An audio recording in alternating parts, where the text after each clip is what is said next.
Krishna, Krishna, Hare Hare, Hare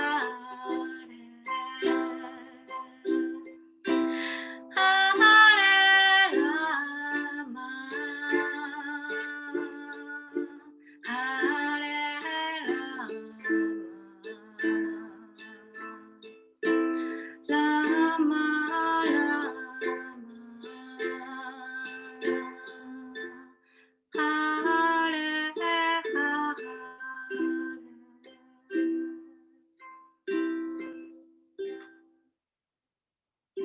大ゴーラプレムナンディアリハリボー。ありがとうございました。ありがとうございました。どうも。Okay, so I'd like to formally welcome everyone to our bi-monthly Bhagavad Gita class. 皆様、正式にこのバガバッドギーターの定例2回のクラスにようこそ。Yeah, and last week we got the new Bhagavad Gita. そう、先週新しいギーターが届きました。Yay! ありがとうございます。And we've been reading from chapter 2. で、今まで第2章のところを読んできましたね。And we're coming near to the end of the chapter. でだんだんと最後の方に行きます。There's 72 verses in the chapter. この章は72節あります。And we're on verse 67. で、今私たち66節やってますよね。And the title of this chapter is, the English title given to us by Prabhupada is the Bhagavad Gita summarized. で、この第2章のタイトルは、プラバパトがつけたタイトルですけれども、バガバダギーターの、これなんて用紙ってなってるかな？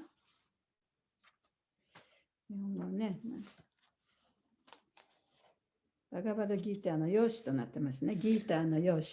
And the Sanskrit title is Sankhya Yoga. でサンスクリット語ではサンキャヨガというタイトルになっています。Which is, you could say, the analytical,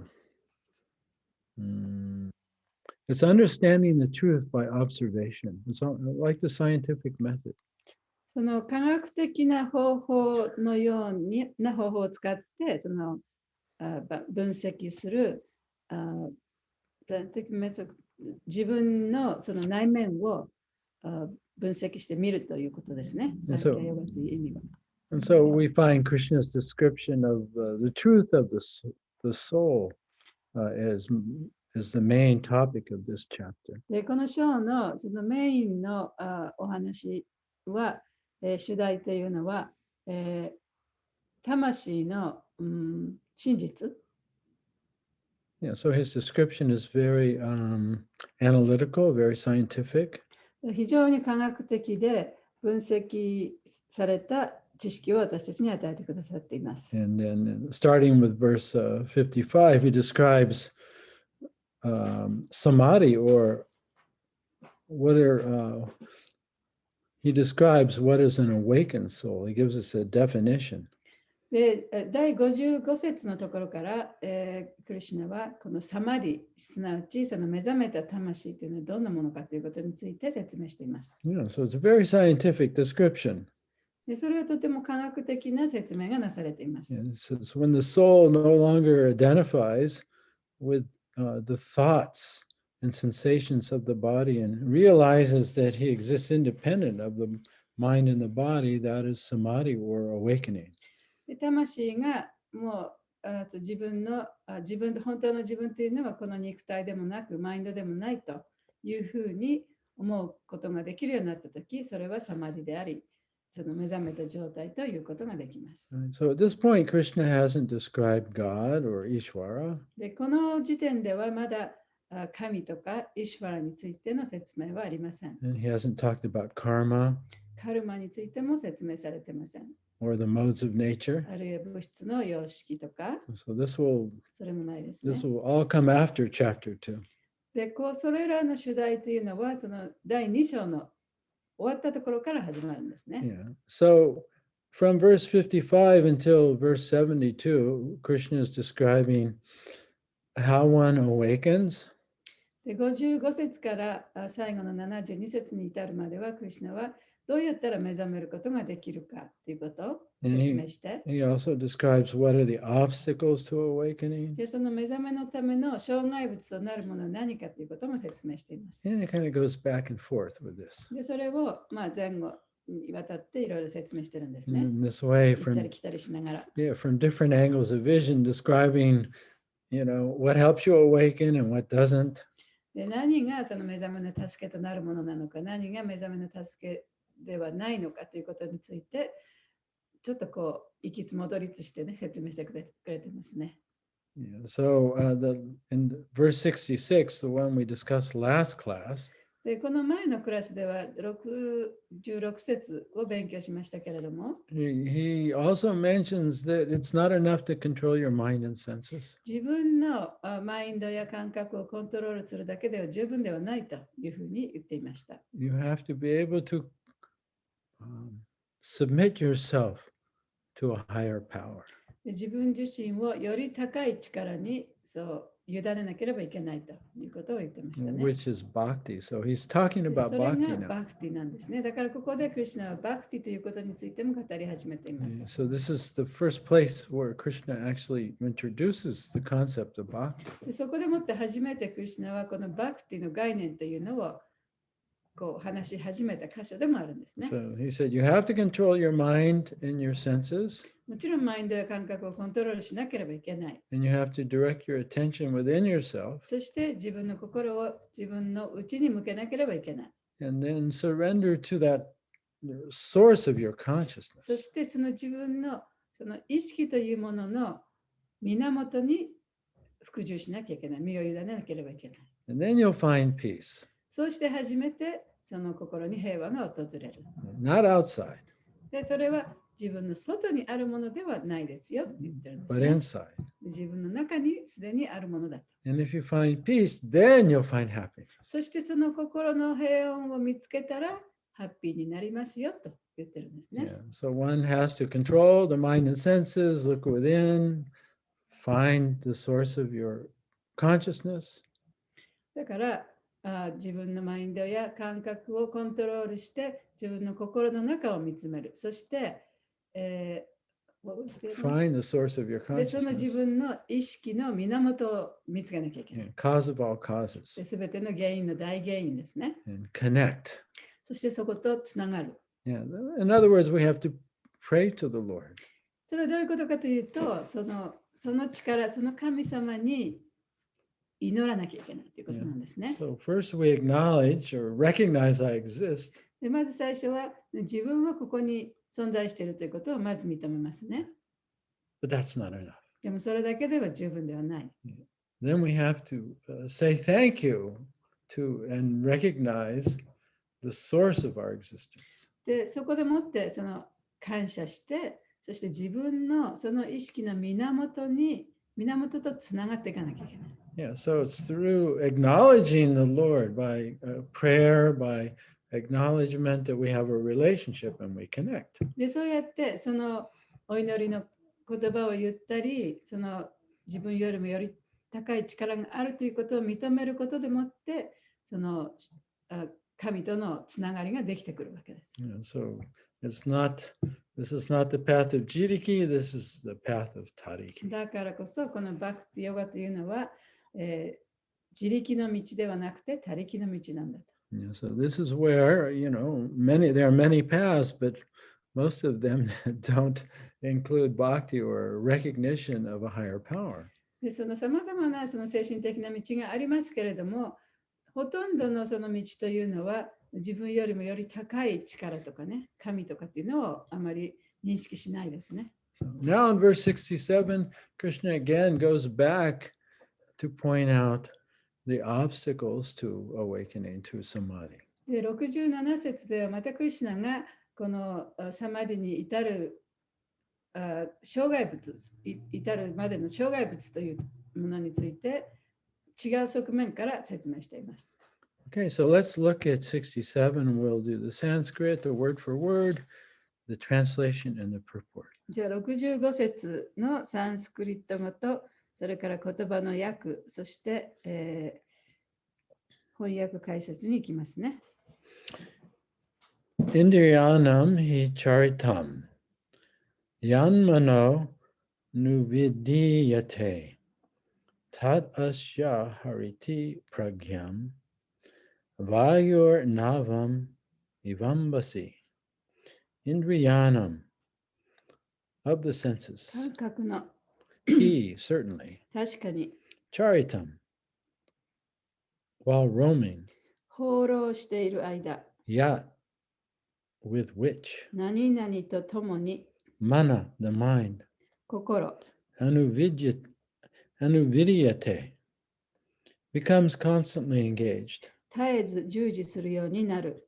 Tat that. それ、 Asya his. 彼の Hariti takes away. 取り去る Pragyam intelligence. 知性、 Vayu wind. 風、 Navam a boat. 船、 Eva like. 何々のように Ambasi on the water. 水上で Translation. As a strong wind sweeps away a boat on the water, even one of the roaming senses on which the mind focuses can carry away a man's intelligence.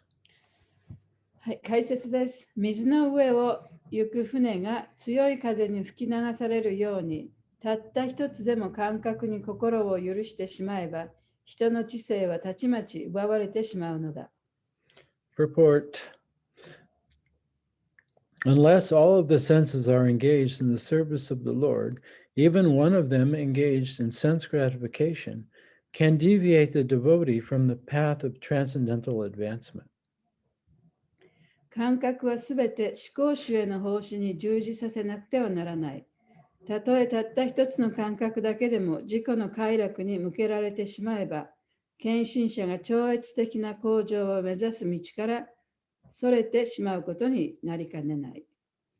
As mentioned in the life of Maharaj Ambarish, all of the senses must be engaged in Krishna consciousness, for that is the correct technique for controlling the mind. マハラージャ・アンブリーシャの人生から学べるように、すべての感覚をクリシュナ意識で働かせること、これこそ心を統制する正しい技術なのである。End of the purport. 解説は終わりです。Bhaganatamivandasya Gananjana Salakaya Chaksun Militam Yena Tasmain Shri Gurave Namaha Namaha Om Vishnu Padaya Krishna Prastaya Bhutale Srimakte Bhaktivedanta Swamini Namane Namaste Saraswati Deve Gauravani Pacharane Nirvishesha Sunyavadi Paschatya Deshatarane Jai Shri Krishna Chaitanya Prabhu Nityananda Shri Advaita Gadadhar Shivasari Gaur Bhaktivinoda Hare Krishna Krishna Krishna Hare Hare Hare Rama Rama Rama Hare Hare Panchakalpa Tarubhyascha Kripa Sindhu Bevacha Patitanam Pavanebhyo Vaishnavebhyo Namo Namaha. So now Krishna again, he's gone back to talking about what prevents us from discovering our true self or awakening. でここでクリシュナはまたこのその目覚めのための障害物となるもの、あるいは本当の自分というものを見つける障害物となるものは何かということについてお話ししてますね。So he compares the senses to a boat on the water. でここで感覚をその水に浮かぶ船に例えています。So we have 5 senses. で私たちには五感というものがあります。We have eyes, 目、 ears, 耳、 nose, 鼻、 and tongue, 舌、 and sense of touch. そして食感がありますね。 Or seeing, hearing, smelling, tasting, and touching. で見たり、聞いたり、匂いを嗅いだり、味わったり、で何かを触って感じたりします。But especially, seeing and hearing and touching are very prominent. 特に見ること、そして聞くこと、匂いを嗅ぐことっていうのはとても、強い感覚です。And so, whatever we look at, 私たちが見るものはそれが何であったとしても、right, the mind becomes engaged. マインドが直ちに一緒に動くことになりますね。Yeah. And so without the mind, there really is no seeing. で、マインドがなければね、本当の意味で見るということはありません。Yeah. Without the mind, there really is no hearing.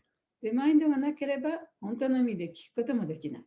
It doesn't mean there's not sound. で、それは音がないということではないですけど、Right? But if you're looking intently at a picture, 例えばね、何かの絵をじっとこう見つめてるとする。then your conscious mind is engaged in looking at the picture. そうすると、あなたのマインドはその絵を見ている中で、マインドがこう働いてるわけですね。So you may not hear the sound of the ambulance in the background. でこうじーっと絵を見つめてるから、その背後の自分の後ろの方で、例えば救急車の音がしてもそれは聞こえないかもしれない。Or if you're listening to the sound of the ambulance going by, あるいは救急車の音だけがこう強く聞こえてくる。yeah, you'll hear it because your mind is also there. それで、だからその音が聞こえてくるっていうのは、自分のマインドもそっちの方に向いてるから聞こえてくるわけですよね。But you may not notice what's in front of your eyes. でもその音があまりこう強く聞こえて音の方に心が向いてるから、じゃあ自分の周りに何があるかってことには気がつかないかもしれない。Yeah, so sometimes the mind is called the sixth sense. マインドというのは六感というふうにも呼ばれます。Yeah, so it's not so much the senses we need to control. だからその感覚器官をね、私たちはコントロールしなきゃいけないということではないんですね。It's the mind.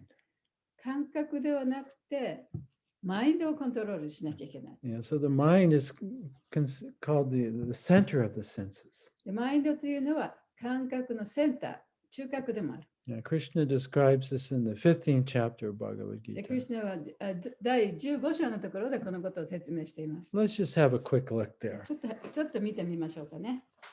I think it's 15:6. 15章の6節だと思います。15章の6節。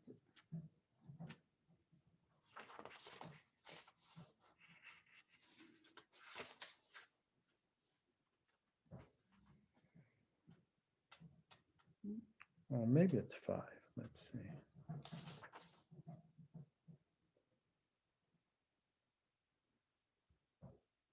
Oh, no, it's 7. 7節です。Mamai vamso jiva loke jiva bhuta sanatana manasashtani indriyani prakritirstani karshati. The living entity in this conditioned world is my eternal fragmental part. Due to conditioned life, they are struggling very hard with the six senses, which includes the mind. でこのバガバダギータ15章の7節です。この束縛された世界にいる生命体は私の永遠なる微小部分である。彼らは制約されて生きているために心を含む6つの感覚と苦闘している。So Krishna says, if your senses focus on an object, it will carry your mind away like a boat on the water without an anchor that's being pushed by the wind. だからクリシュナが言ってるのは、その自分の心がその対象物に奪われていると、それはその船がね、水の上に浮かんでいる船がこう風に吹かれてあちこちに行っている様子と同じようなものだというふうに言ってます。Yeah, so really the mind and the senses are not separate, they're together in this. だからマインドと感覚っていうのはね、一緒に動いてるんですね。Right? 一緒に働いてるんですね。If we focus on the opposite sex, で例えば異性に心を向けたとします。so your mind may see the form, であなたのマインドはその異性の姿をこう見るかもしれない。But that stimulates all the desires that are there in the mind. でもその見たという行為によってマインドの中にあるさまざまな欲望とか願望とかがこう刺激されて出てくるわけですね。Yeah, so it's not just the urge to satisfy the senses that are there. 自分の感覚を満足させようというその強い衝動だけではないんです。Right? It's not just the sex urge or the wanting to taste urge. で、その性欲とかね、なんかこう味わってみたいとかいうそういう強い衝動だけではないんですね。It's mixed in with the memory of pleasure. それはその過去にあった快楽のね、その喜び、それの記憶とミックスされちゃうんですね。Right? And the expectation is always greater than what we actually get, で right? もちろん私たちが期待するのはね、その期待感っていうのは本当に自分が手に入れた時のその味わいとは、それ以上の期待は大きいものですね。Right? The mind imagines if I can just eat this or that. で、マインドはもし私これが食べられさえすればとこういうふうに考えるわけですね。Or if I can just touch her. で、彼女をちょっとだけこう触ってみたらどうだろうってこういうふうにこう想像してみるわけで Or す。 if I can just kiss him. で、彼にちょっとだけキスしたらどうだろうってね。 It will be like this and I'll be like this and I'll be so happy. で、そうやって私たちはじゃあこうなってあなた一緒にこうすごいハッピーになるだろうなっていうことをマインドでこういろいろ考えるわけです。 Yeah, so really the mind and the senses are married like this. そういう意味ではマインドと感覚っていうのはもう本当に結婚しているような状態でくっついてるわけですね。 Yeah, so really it's like Vice says, where attention goes, energy flows.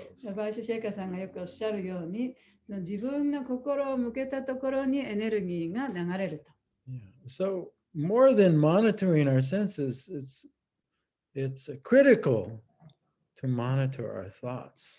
だから、自分の感覚をねこう制御するっていうよりもむしろ自分の思考をね制御する方がより重要になってきます。 Yeah. As Krishna previously said, it's by contemplating the objects of the senses that we develop lust or attachment. で、クリシュナは前にも言いましたけれども、その感覚の対象物、感覚快楽のための対象物に心を奪われることによって、そこから欲望とか怒りとかそういったものが生まれてくると。Yeah. So no matter what yoga you're practicing, bhakti yoga, Ashtanga yoga, karma yoga, jnana yoga, で、皆さんもいろいろなそのヨガ、例えばカルマヨガ、バクティヨガ、アシタンガヨガ、ギャーナヨガ、そういったものを勉強しているかもしれませんけれども、 all yoga begins by being present. すべてのヨガはこの自分をプレゼンス、今の状態に置くというところから始まります。 So you can notice what you're thinking, で、そうすることによって自分が今何を考えているかということに気がつくことができる。 and monitor your thoughts. そして自分の感覚を制御していくことができる。 We can't, 自分の思考をね、制御していくことができる。 you cannot allow, we cannot, if we want to awaken, we cannot allow ourselves to just daydream. だから本当に目覚めることを望むんであったら、一日中ぼーっとしていろんなことを考えたりすることはできないですね。 and fantasize about this or that. で、いろんなことをこう思い浮かべて、ファンタジーの中に住むことはできない。 Yes. So there has to be some boundary and some element of higher consciousness. だからちゃんと境界線もなければいけないし、より高い意識もなければいけない。 Yeah. So instead of identifying with our thought, we have to ask, where is my attention right now? だからその自分の中にある思考を自分だと思い込む代わりに、今自分の心を一体何を向いているのかということに気づいていかなきゃいけない。 And not just dwell on the past or the future. で、過去や未来にね、その心を奪われてはいけない。 So you could say that's the restraint or the negative side of yoga. Yeah. まあ、それは、いわばね、そのヨガというものの否定的な面でと言えるかもしれないですね。There's do's and don'ts. だからやってはいけないこととやっていいこととあるわけです。 So the don't is just let your mind go wild. だからやってはいけないことっていうのはそのマインドをワイルドにね、あちこちにこうはべらせてはいけな You い。 have to keep the little dog on a leash. 小さな犬はちゃんとね、縄につないでおかなきゃいけない。リーシしておかなきゃいけない。 And where's the little doggy now? 今その自分の子犬は一体どこにいるのかと。 Okay, come back here. いつも見張っててね、あちこちに行った時に、ここちゃんと戻っておいでと言わなきゃいけないですよね。But in Bhakti Yoga, it's very practical because now we have some very practical do's. しかし、バクティヨガでは、とてもその方法が実践的なんですね。というのは、私たちはやっていいことというのがたくさんあるから。Because we cannot cut off the senses. で、感覚をもう切り捨てることはできないんです。Right? We have to eat. で、食べなきゃいけないし、 We have to drink. 飲まなきゃいけないし、 We have to watch where we're going.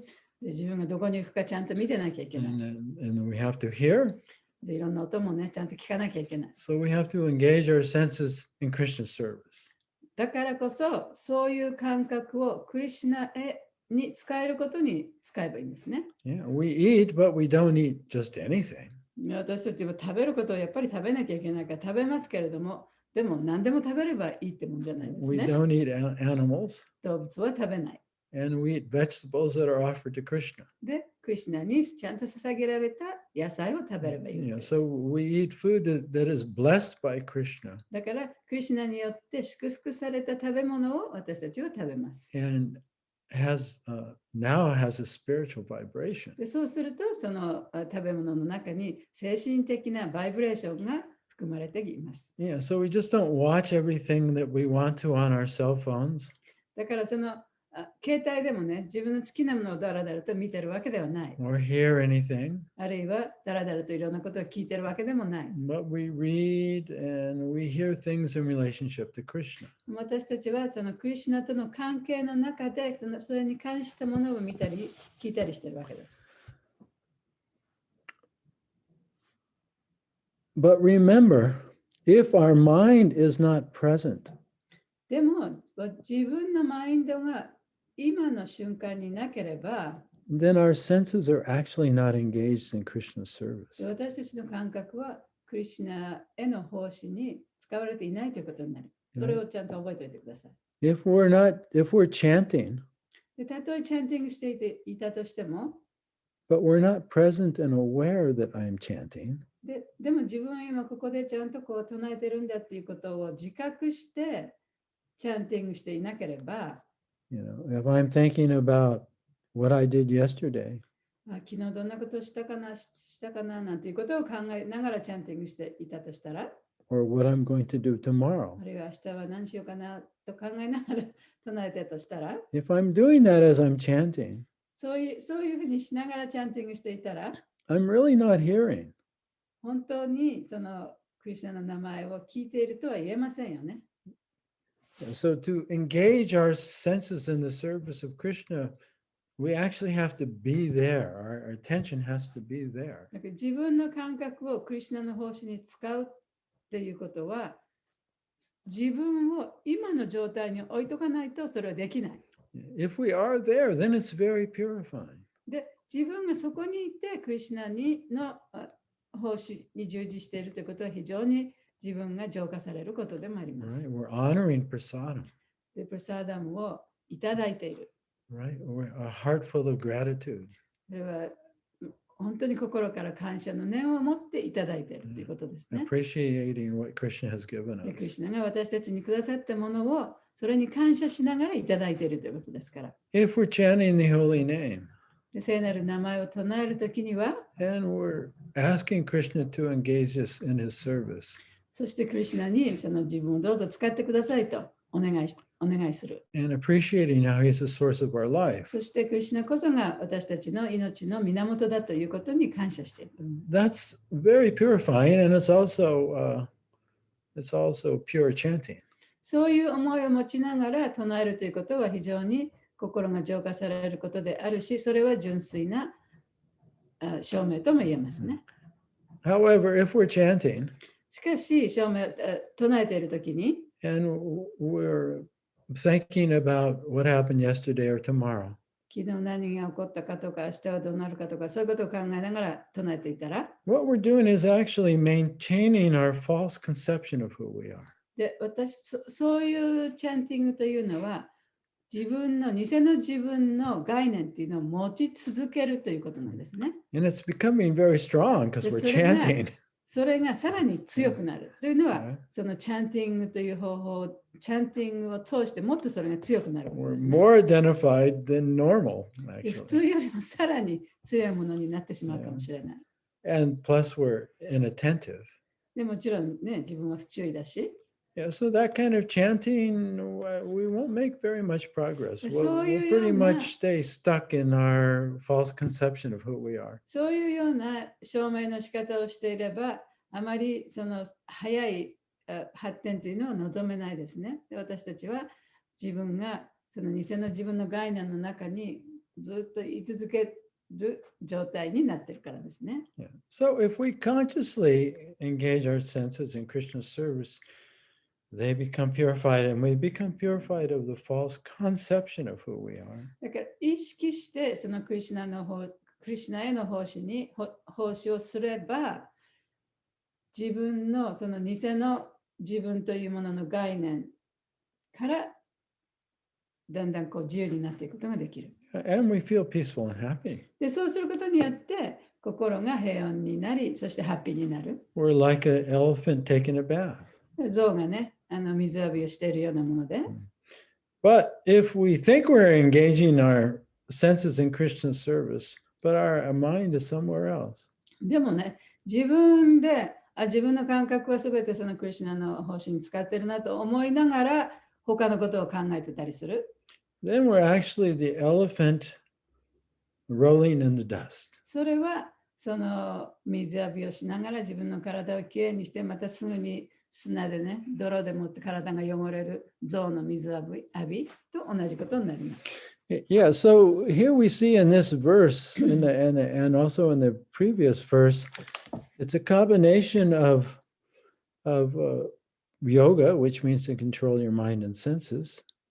で、今日の説とそれから前の説でもそうですけれども、それはそのマインドや、感覚をコントロールするということと、And then to control your mind and senses by connecting your consciousness to God, to Krishna, Bhakti. そして自分の意識を神、クリシュナにつなげることによって、そのマインドや感覚をコントロールする。その2つのコンビネーションなんですね。Yeah, so we have to control our mind and our senses consciously. 意識して、もちろんマインドや感覚をコントロールしなきゃいけない。And we can do that by consciously or mindfully engaging our senses in the service of Krishna. でそれができるのは意図的にクリシュナの奉仕に従事することによってコントロールすることができるようになる。And then gradually we become first free of this false concept of who we are. そうするとやがて本当の自分はどういうものかというね、そのものに対する誤った概念というものをだんだんとなくすことができる。See, the false concept is I exist separate from God and everything belongs to me. で偽の概念というのはどういうものかというのは、私はその神から離れて独立して存在していると。すべてのものは私のものだというふうに考えることですね。Yeah, we either think it's me or meant to be enjoyed by me. これは自分かあるいは私によって私が楽しむものだというふうに考えることです。But when we begin to engage our mind and our senses in the Krishna service, しかし自分のマインドや感覚をクリシュナへの奉仕に使い、then we no longer see ourselves as existing separate from Krishna. そういうふうに使うと自分はクリシュナなしでは存在していないということがちゃんと分かるようになるんですね。And that I belong to Krishna. いや、私はクリシュナに属してるんだと。クリシュナのものなんだと。This is the real ego. それが本当の意味でのエゴですね。I am, 自 but 我ですね。I am, that's true. But I am because of Krishna. で、私がいる、私私というものは、クリシュナがいるから私がいるわけですよね。 I クリシュナ am. があるから私があると。I am by the grace of God. で、神様のおかげで私がここにいるんだと。So I'm his servant. だからこそ私は神の召使いなんだ。So then we don't see, anyone else as separate from Krishna either. で、そういうふうに見ると、他の人たちもまたそのクリシュナの召使いであり、クリシュナから離れていないということが分かります。That everyone else also belongs to Krishna. で、他の誰もがクリシュナに属してるんだと。And then we treat them like that. そして他の人をそういうふうに扱うことができる。Very respectfully. 非常にその尊敬の念を持ってね。And with forgiveness. そしてその許すという心で人と付き合うことができる。With compassion. 同情心も湧いてくる。Now, Krishna, he describes this awakening in chapter 4.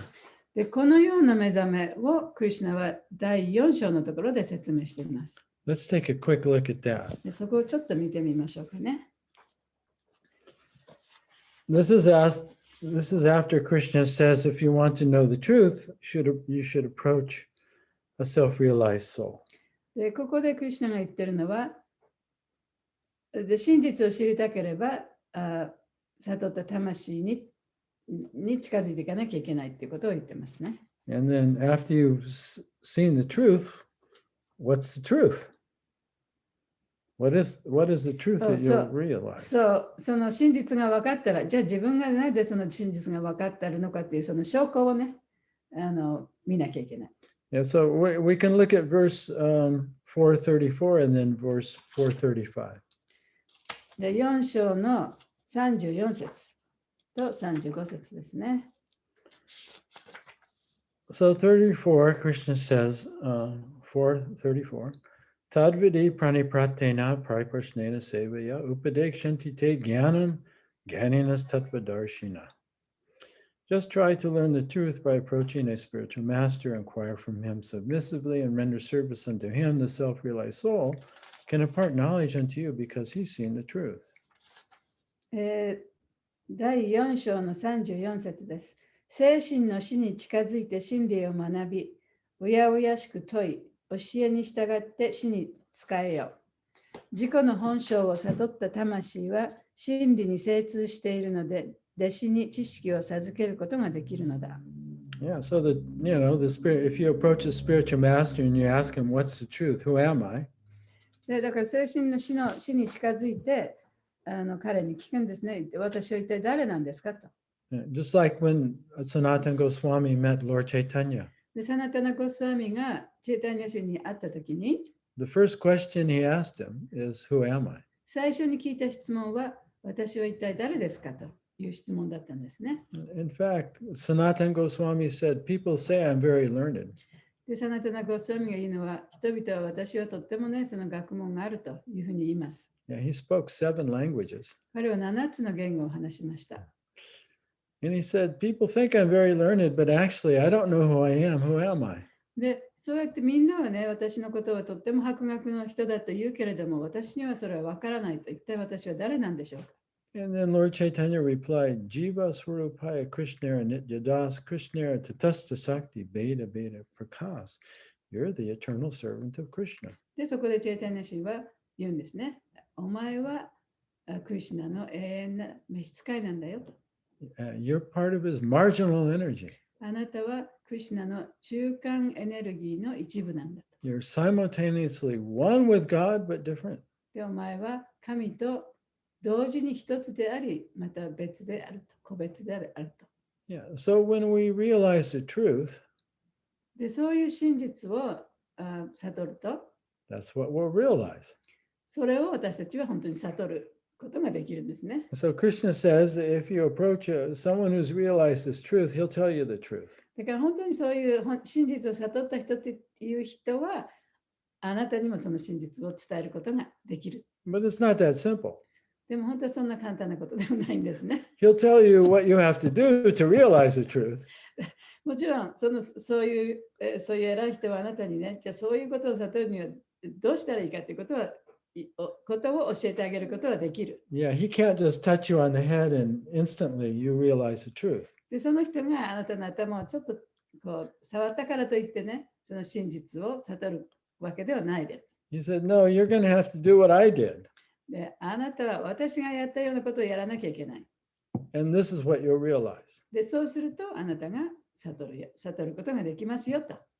And then, so that's in verse 35. それが35節に書かれています。Having obtained the real knowledge from a self-realized soul, you will never fall again into such illusion, for by this knowledge you will see that all living beings are but part of the Supreme, or in other words, that they are mine. で、4章の35節、自己を悟った魂から真理を得た者は、再び幻想に陥ることはない。この知識によって、すべての生命体は思考の存在、すなわち私の一部であると知るからである。ということは、お前は私のものだよということですね。So just imagine for a moment だからちょっとだけちょっと想像してみてください。 that tomorrow morning you woke up 明日の朝目が覚めたら、 and you actually realize that you're part of Krishna. 自分はクリシュナの一部だと分かったと。 And that everybody that you meet is also part of Krishna. で、自分が会う人はすべてクリシュナの一部分なんだと分かった。 How would you interact with them? そしたら一体どういうふうにね、そういう人たちとこう付き合うでしょうか。 It would be very different. とても今と違いますよね。 Normally, when we see each other, we don't even see each other as we are in this moment. で、普通そのお互いを見るときにはね、その本当の意味での相手の存在っていうのは見えない。 We see each other as we remember what happened in the past. で、その相手の人を見るときには過去にどんなことがあったからこの人がこういう人だという目でしか見れないんですよね。Yeah. So we see them as the false self in our mind, 20 years ago. だから私たちも私たちのマインドの中でその20年前に起こったその人の姿がその人だというふうに見てるわけですよね。And that's how we treat them. で、だからそうやってそういう付き合いしかできない。We don't even treat them how they are now. We treat them according to how we imagine they are, based on something that happened in the past. だから今のありのままの姿でその相手の人と付き合っていないわけですね。今の現在の状態では。私たちが付き合うのはその人が過去にどんなことをしたからこういうふうにこういう人になったというその人とそういう付き合い方をしているということになりますね。So the way out of this, predicament we're in is to mindfully or consciously engage our senses in the service of Krishna. で、そういうことから抜け出すためには、やっぱり意図的にね、その自分の感覚やマインドを使ってクリシュナの方針に従事しなきゃいけないということです。In the past and future, our memories and our expectations are like a wind. その過去の記憶や未来の予測というのは、そのWhat was it? Wind? Like a wind, like a kaze. っていうのは風のようなものだと。Right? They carry our attention into the past, into the future. というのは、その風に乗って私たちのマインドが過去に行ったり、未来に行ったりするからです。So when that happens, we just calmly note it. で、そういうふうにマインドが働いていたら、もう落ち着いてね、自分は今過去に行ってるな、未来に行ってるなと、それに気がつけばいいんです。Yeah. It's not real. で、それは本当のものじゃないんだと。There's the past. 過去だな。There's the future. 未来だな。But here I am now. でも私は今ここにいる。I'm part of Krishna. 私はクリシュナの一部である。And so is everyone and everything that I see. で、ここで私が見るもの、会う人すべて、それはすべてクリシュナの一部なんだ。How can I treat this person? How can I treat this plant how can I see them as part of Krishna? で、そしたらね、どうやったらこの相手の人をそのクリシュナの一部であるか、あるいはこの植物をね、クリシュナの一部として見て、扱うことができるか。And that's our sadhana, that's our practice. そういうふうに見る見たり扱ったりするのが私たちのサダナでもあるんですね。それが私たちの修練でもあるんです。Yeah, and even 3 minutes, or actually even 3 seconds of treating someone in an awakened way, according to the truth, で、たとえ3分でも、いや、たとえ3秒でもね、その真実に基づいて相手の人と付き合う。that's very powerful. それはとっても力の強いことなんですね。Yeah, so パワフルなことなんで these すね。moments of awakening add up. で、そうやって私たちが目覚めた瞬間っていうのをね、こう、なんていうの、蓄積されていくんですね。Yeah, so in this way, we progress from offensive chanting で、そうやって、そのオフェンスをしながら、ブレをしながらチャンティングする to とこ clearing, ろから、 clearing away the ignorance. その無知というものがなくなった状態で唱えるというところまでこう発展していくことができるわけです。Because often there'll be 3 minutes or 3 seconds of pure chanting or pure service. で、私たちのそうやって例えば証明をしている中でも3分間なり3秒間なりその純粋にその証明をしているそういう瞬間がいくつかあるはずなんですね。で、それがだんだんと堆積されていくわけです。And then gradually the clouds of ignorance are dispersed. そしてやがてはその無知の雲というのがだんだんなくなっていくんですね。So let's read this verse one more time. じゃあこの説もう一回読んでみましょうかね。It's verse 67. 67節です。2章の67節です。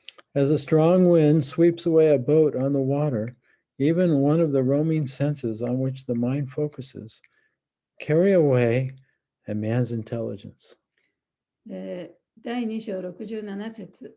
水の上を行く船が強い風に吹き流されるように、たった一つでも感覚に心を許してしまえば、人の知性はたちまち奪われてしまうのだ。Yeah. So intelligently, there's only 2 possibilities. まあ、その知性的に見れば、2つのチョイスがありますね。可能性があります。We're either present, で、自分をこの今の瞬間に置くか、プレゼンスに置くか。means that I'm aware that I exist right now. ということは、自分は今ここに存在しているということを意識しているということですね。今の状態に置くということは、自分が今ここにいるということを意識するということです。Or we're lost in the mind. あるいは、マインドの中で自分を見失っているか。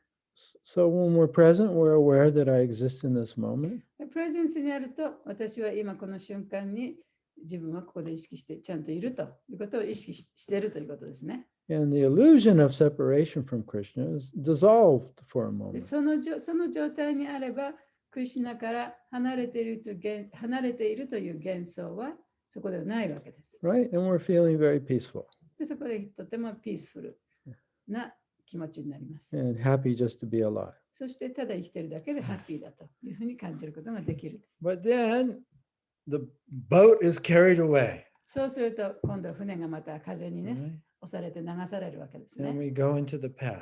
そして過去に戻っていく。 And at that moment, we've abandoned the truth and reality of life.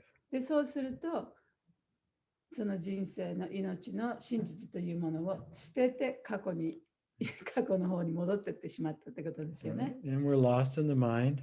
で、マインドの中で自分を見失ってしまい、 And we're thinking about the past. There's some memory there. で、その中にある、過去にある記憶の中でね、いろいろこう思い出してるわけですね。 Or we're imagining something about the あるい future. はその未来の中でいろんなことを想像してる。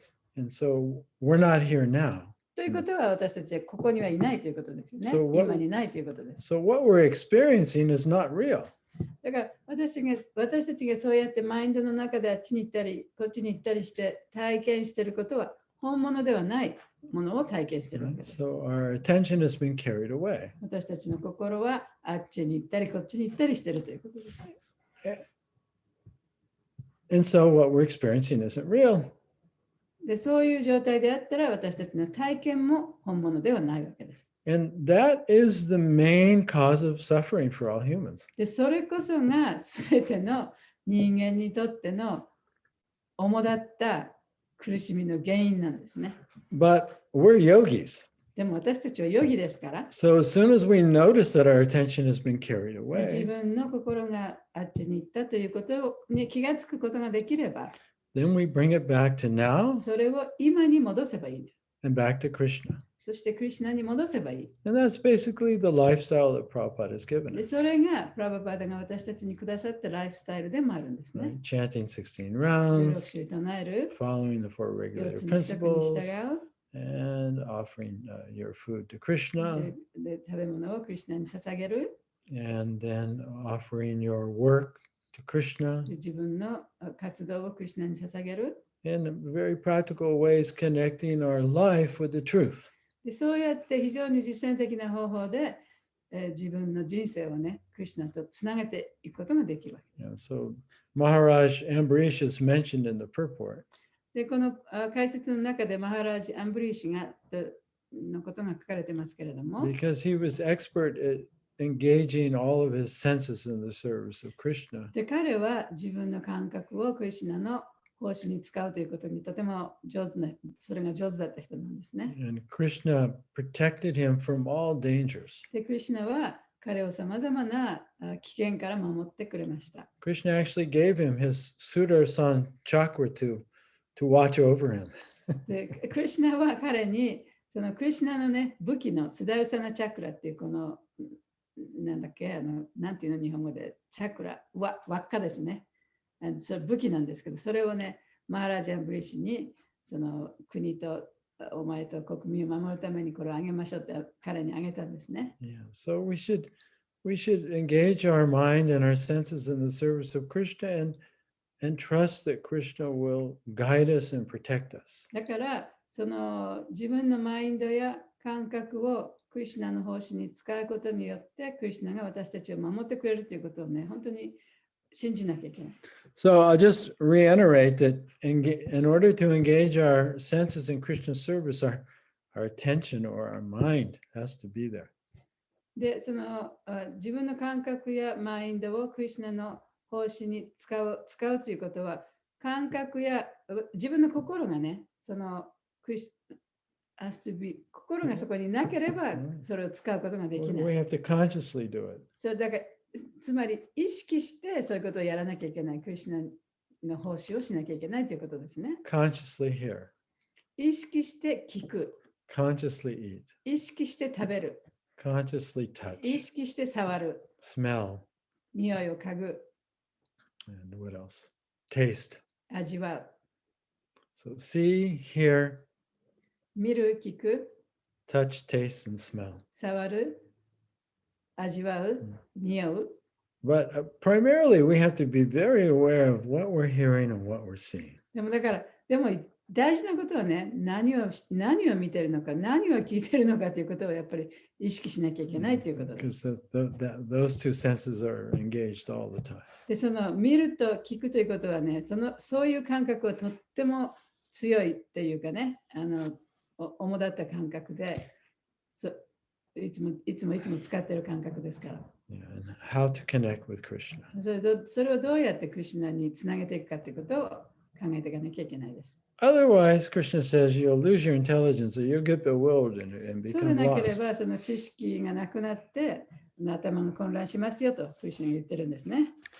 Okay, I blabbered on and on. So, does anybody have any comments or reflections? いろんなこと話しましたけれども、感想とか質問とかありましたらどうぞ。ハレクリシュナ。Hare Krishna, Kawai-san. ありがとうございました。僕自身の今日のこの場所で船っていう船を自分に例えたら、やっぱ僕小さくてすぐ風に吹かれてこう揺れてですね、穴も開くでしょうっていうふうに思ったんです。で、その船を大きくすればいいと僕はずっと思ってましたけど、それが幻想だっていうことを今知って、ただクリシュナとこうつながってればその船は安定するんだなっていうのが感じられました。ありがとうございます。っていう感想です。So he said, he's been thinking if he was a small boat, he go this way, that way, and then it might have holes and have a lot of problems. But he was thinking, well, if the ship became really strong and big, maybe I'm okay. But from what he learned today, he said actually even a small boat and then easy to be influenced by different things.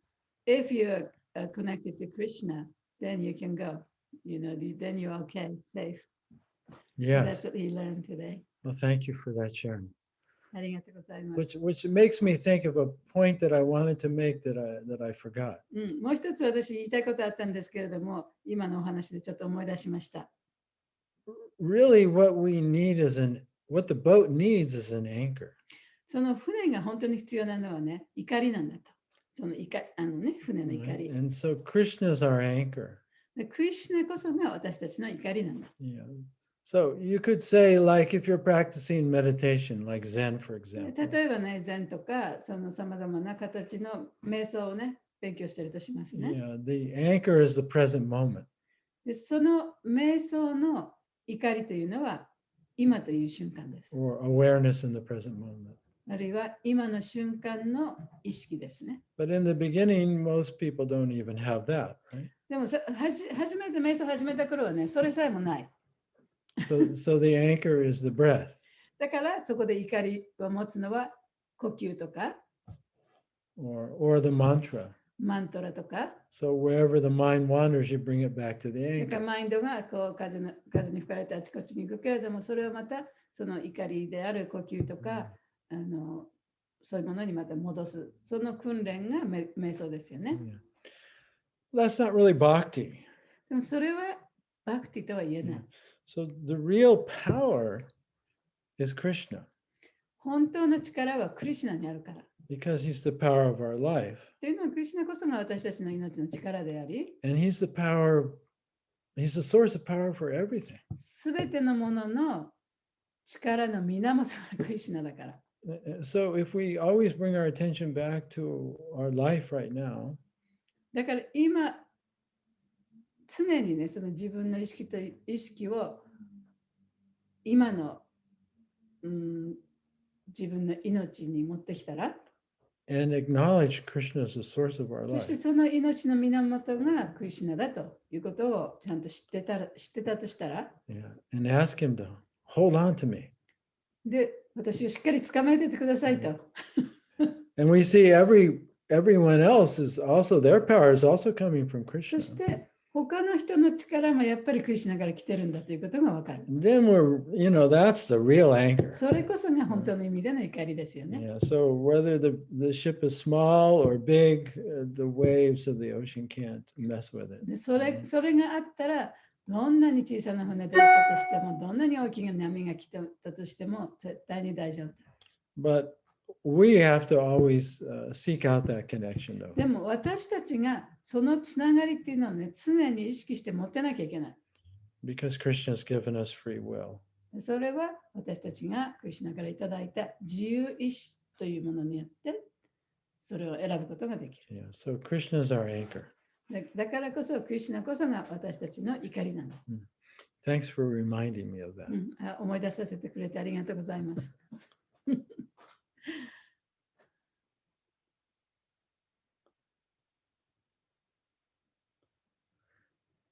Anyone else with a reflection or a 他 question? にどうですか？質問とか、感想とかありますか？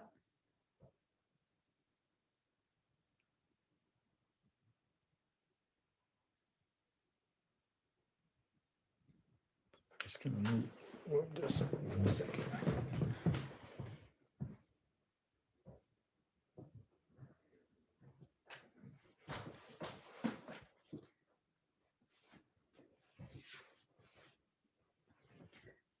みんなもうみんな大丈夫みたいよ。あ、いいですか、ケイコです。はいはい。 ハレクリシュナ。 Krishna. ありがとうございました。私一番今ちょっと迷っているっていうか難しいなと思っているのが、さっき他の人もクリシュナの一部だよって見えるようにプラクティスサダナしてくださいって話があったんですけども、ちょっとなかなかできる人とできない人とか、自然とかはすごい簡単なんですけど、この人はちょっとなとか、なんか本当はいい人なんだろうけども、とかちょっとなんかそういうふうに思ってしまう自分もいて、やっぱりその過去の何かに判断してしまったりすることがまだ残ってるなと思ってます。で、他の人もクリシュナの一部っていうふうに見るときのなんかポイントみたいなものがあれば教えてください。So she says, わかりました。ありがとうございます。Yeah, go ahead. then you say No, it. no, translate because other people are listening. So you say it, you understand. No, you have to translate. I know, you said it in English. Say it in No, English. I don't want to say everything. So she said, sometimes to see everybody as a part of Krishna is a little bit difficult. You can understand it in your mind, but you say, well, you always have a little bit tendency that you see this person, oh, he did this in the past, and oh, he's like this, so it's hard to see every single one as a part of Krishna and then give the respect. It's easy to do that for like natures or, stuff like that, but sometimes it's hard. So if you have any technique or some hint how you can see everyone as a part of Krishna. Yeah. Yeah, and of course we can't be just like sentimental or kind of positive thinking, no, let me try and see this person as part of Krishna. やっぱりその感傷的にね、みんなクリシュナの一部とかね、ポジティブ thinking でね、こういうふうに考えなきゃいけないんで、そうそう、クリシュナの一部の人もそう、この人もそう、そういうふうに自分を強いて考えさせることはできない。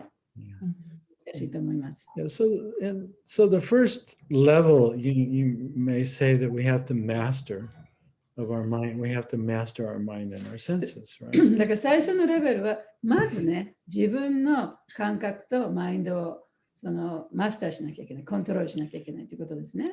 And that will actually lead us to the awareness or realization of that everyone's part of Krishna. でそのコントロールができると、すべてのものがクリシュナとつながっているというね、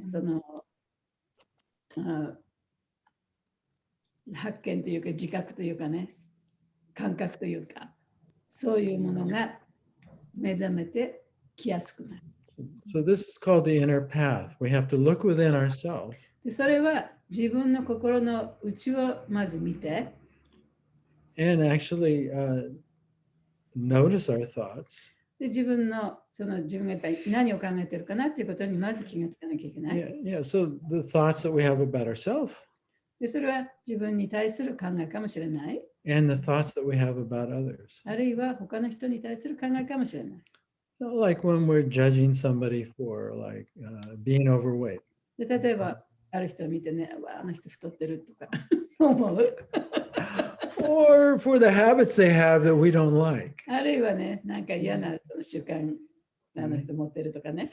Yeah, so a particular thought, our conditioned thought and our conditioned perception and feeling will arise. Right? そういうものを見たときに、自分の中で条件付けられたというか習慣化されたね、その考え方、あるいはフィーリングが自分の中に出てくると思うんですよね。So we can't pretend that that's not there. それがそこにない、全然そういうものは自分は持ってませんよなんてことを言えない。Yeah, so the sadhana is first to recognize it. だからサダナっていうのはね、まず最初にそういう気持ちが自分の中に出てきたなっていうことに気がつくことなんですね。There's judgment. でここに自分が相手を裁こうとする気持ちが出てるなとか。There's criticism. ここに批判する気持ちが出てきたなとか。There's dislike. これ嫌いっていう気持ちがあるとか。And so you've brought it to consciousness. でそれを自分の意識の上に出してあげればいいんですね。And you've labeled it. で、それをちゃんとレッテルを貼る、名前をつける。And then you confess it to Krishna. で、それをクリシュナに告白します。Krishna, I've had this unloving thought. で、クリシュナ、私はこういうね、愛のない気持ちがありますと。Towards one of your parts. で、あなたの一部の人に対して。Who's just like me. でもあの人、もう私と同じような人じゃないですか。And then you've confessed it to Krishna. でそうやってクリシュナに告白するんですね。 And then you ask him for forgiveness で、クリシュナに許しをお願いしま and す。 ask him to purify your soul, purify で your 自分 body. の even. 魂、自分の体を浄化させてくださいとお願いするんですね。 Yeah, so you ask for forgiveness and then you also forgive others. でそうやって自分がそういう気持ちがあるということに対して許しを願う。そして他の人のためにもその許しを願う。 And every time that you remember to. それを自分が思い出したときにいつでもね、やってみればいい。 So that's a continual sadhana. でそれがいつもやっていかなきゃいけないサラナの一部でもあります。 And then Krishna helps.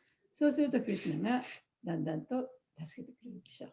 And actually, by doing that, when you do that, you are starting to see others as part of Krishna. で、それをね、続けていくことで、あの人もやっぱりクリシュナの一部なんだってだんだんと分かってくることが分かってくるね。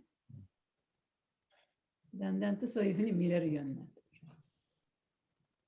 So then, we're like a butterfly coming out of the cocoon. で、私たちはね、その眉から出てくるその蝶々のようなもんだと。 So when we're in the cocoon, that's all we see. だから眉の中で閉じこもっているときにはそれしか見えない。 Yeah, so that's the inner path. そういう訓練こそがその内観の道というかね、心の内を見る道。 That's really the only path. でそれだけがもう本当にそれ一つの道だと思いますね。 It's surrendering to Krishna クリシュナに身を委ねて、 and using our free will properly like で自 that. 分のその自由意志というのを正しくそうやって使っていくということ。 Here's this, I've been living in this ignorant conception of myself and others. で私はこういう自分自身に対してもあるいは他の人に対してもこういう誤った考え方でずっとこう過ごしてきたと。 I'm admitting it to Krishna. 私はそれをクリシュナにちゃんと認めてます。私はこんなふうにして過ごしてきましたと。 And I want to be forgiven for that. 私はそのことをね、許していただきたい。そんな自分を許してくださいと。 But then that means we also have to forgive others who are doing で that も to us. それは自分も許してくださいということだけれども、他の人が自分に対してやってることも許してくださいということにもなりますね。 And that's, that's the gradual path of the inner path of awakening. だからそれこそがその目覚めのためのもうだんだんとこういうための道ですね。だんだんですね。階段ですね。ありがとうございます。なんか他の人が自分にやってることも許すっていうのが今日初めて知って、あーって思いました。ありがとうございます。あともう一つあったんですけど、ラベルをつけるって悪いことにはラベルをつけやすいんですけども、喜んでたりとか、そういうある意味何ですかね、なんか好きとかそういういい方にはラベルをつけ忘れてることが多い気がするんですけども、それもつけてみた方がいいんですよね、きっとね。So you said you named all the emotions that comes up, It's easy to label it to the bad feelings, the angers and sadness and that kind of stuff. But when you have the positive feelings, you like this person, you feel good. Is it better to label those two as well? You don't have to label everything, but it's good to notice when it arises and when it passes away. そのラベルをつけて全ての思考に対してラベルをつける必要ないんですけれどもね、そういうものが出てきたときにそれに気がつくっていうことが大切なんですね。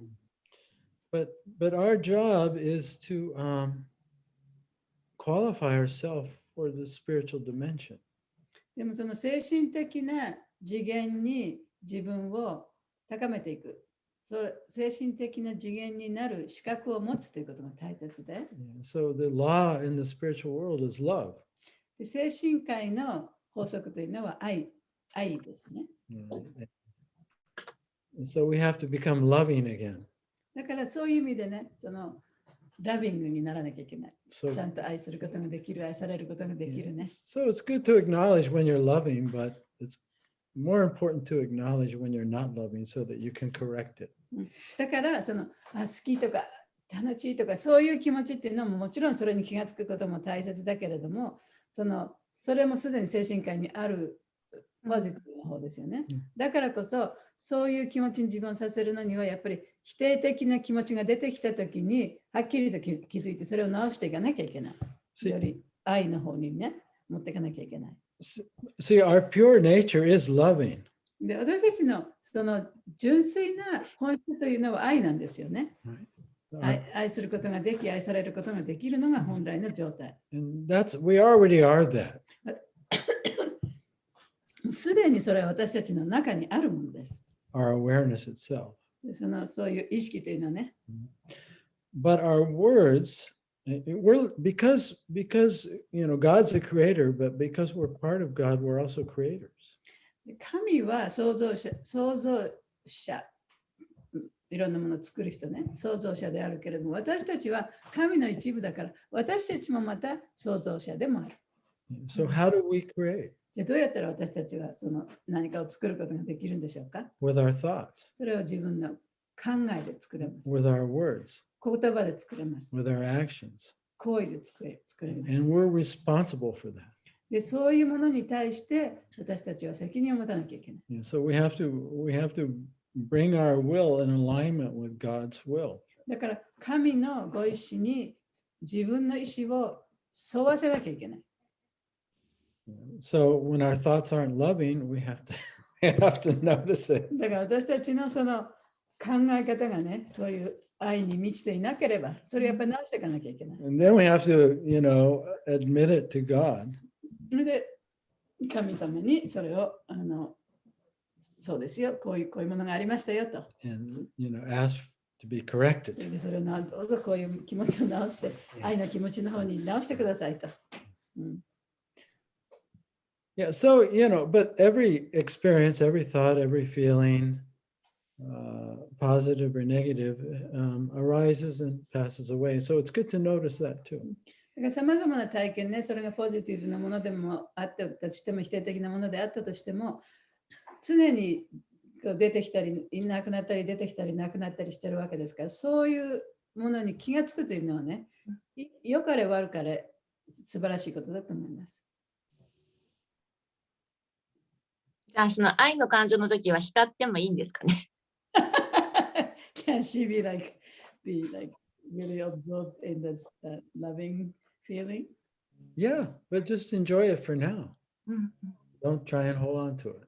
そうそう。愛の感情が出てきたらそれ、今エンジョイしてもいい。ただ、それをね、ずっと続けようと思うと、それはできないからね。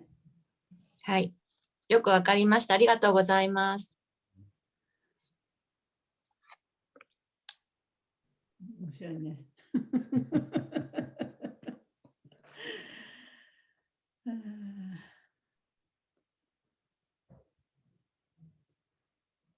他の方はどうですか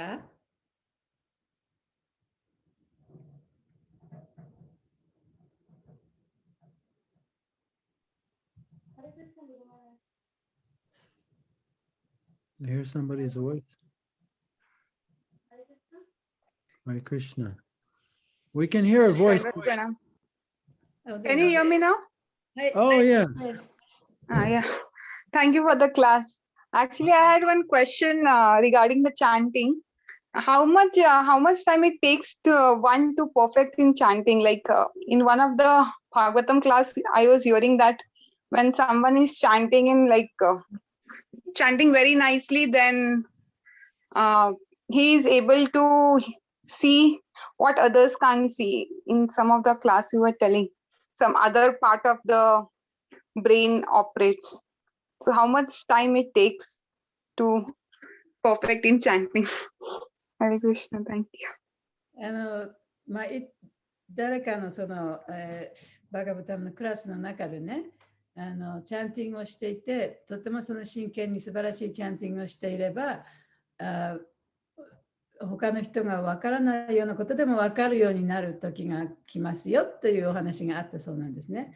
じゃあどのくらいの間チャンティングしたら唱えたらそういうふうになるんですかという質問です。Well, I really don't know. それ私にも分かりません。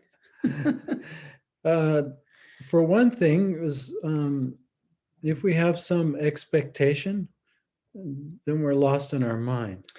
でも一つ言えることはね、そういう期待があるということは、自分がマインドの中に入り込んでいるということになりますね。So when we're chanting, we're chanting without offenses.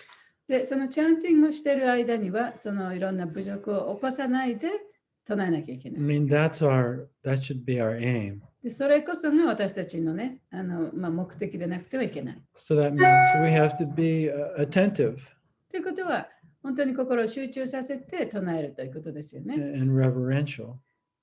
で、その尊敬しながら唱えると。So that just means that we're aware that we're hearing the name.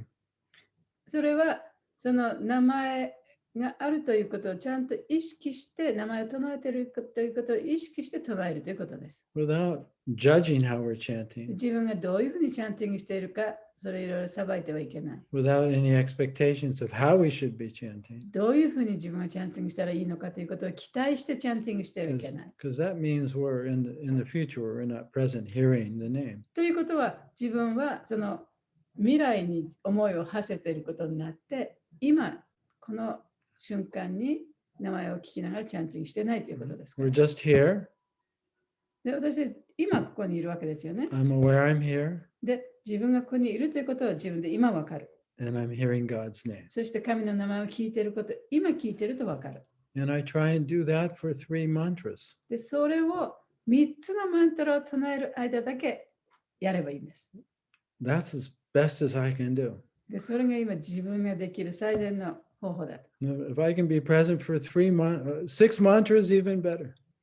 で、3つのマントラができればいいけど、6個できればもっといいですけど。And but 3 mantras, that's good enough. でも、3つのマントラそれ十分です。それの間だけでもそういう純粋な意味でチャンティングできればそれ十分です。And I do that for 1 round. で、それを続けていくと、だんだんそれが堆積して一周できるようになるね。Right? The boat gets pulled away somewhere by the wind. で、風にその流されて、その船があちこちさまよってる。それをまた持ってくる。And I notice, oh, the boat's been そう pulled すると away.、その、船がまたあっち行ったなと気がついて、I come back to the present. そしてまた今の状態に戻ればいい。I'm here. で、私はここにいる。I'm aware I'm here. で、自分がここにいるということをちゃんと自覚できる。I'm hearing the holy name. そして聖なる皆を聞いている。 I have no other で、 expectation. 他の何の期待もありません。 That's enough. それで十分です。Whatever somebody else is doing, I have no idea. で他の人はどういうふうにやってるかわからない。How they're doing is not my concern. だから他の人がどうやってるかなんてことは私にはあまり関係ないことでね。I'm only responsible for me. 私は私だけに責任を持つことができ So る。 I don't know if that gets to the gist of your question. だからその質問の答えになったかどうかは分かりませんけれども、私はそうやってチャンティングをします。Hare Krishna Guru Maharaj. Understood very nicely. Thank you so much. Okay. Hare Krishna. Krishna. Yeah, we're so hard on ourselves. We have so many judgments and expectations. 私たちはやっぱり自分に対してちょっとね、厳しいですよね。厳しすぎる。さまざまな期待があったりね、いろんなことを考えていろんなことを自分に対してちょっと厳しすぎます。 That's our devotee false ego. それがちょっとディボーティーのね、偽の自我かもしれないですね。Yeah, we beat ourselves up and we beat other people up with the teaching and with the philosophy.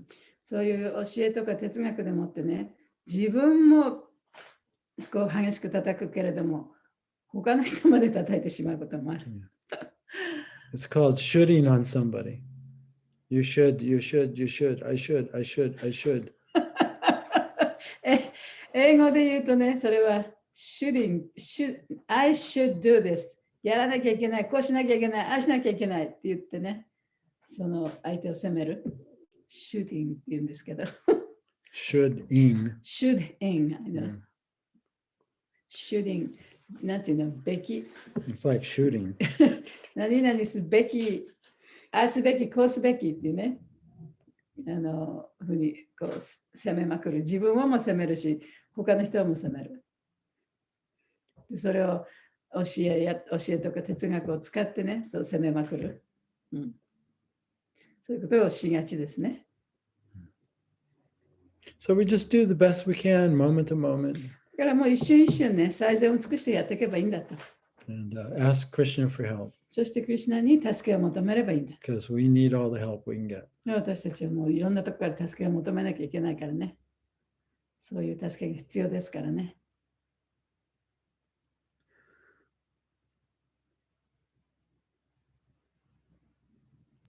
Thank you.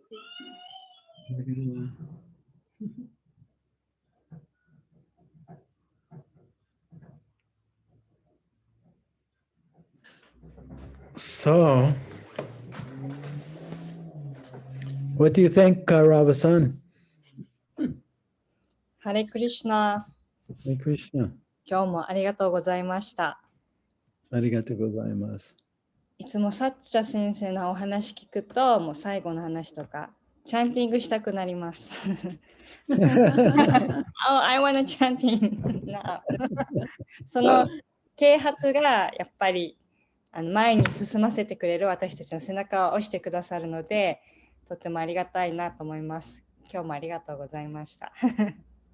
Arigatou gozaimashita.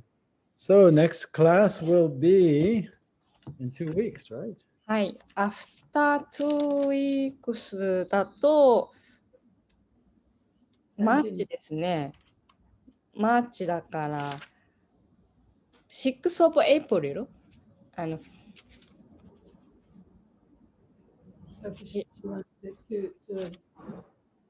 第1火曜日に合わせると4月6日になります。Okay, so you don't want to do the 30th, huh?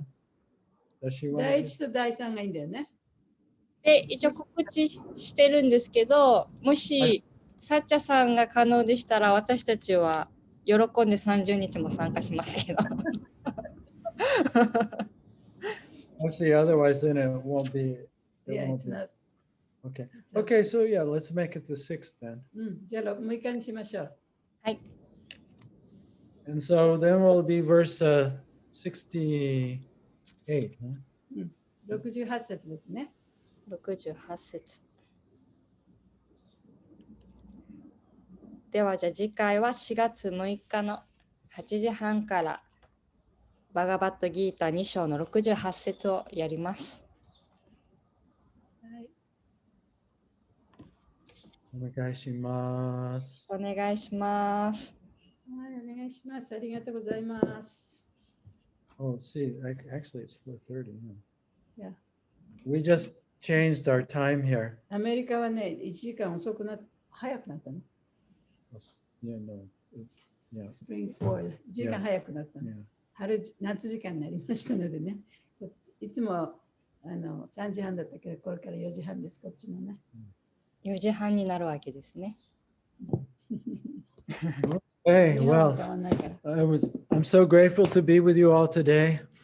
今日また皆さんとこうしてね、一緒にいられてとても嬉しかったです。My obeisances to all the Vaishnavas. すべてのバイシナバの皆さんに尊敬の礼を捧げます。All glories to Prabhupada and all glories to Arjuna and Krishna. プラバパとアルジュナとクリシュナにすべての栄光がありますように。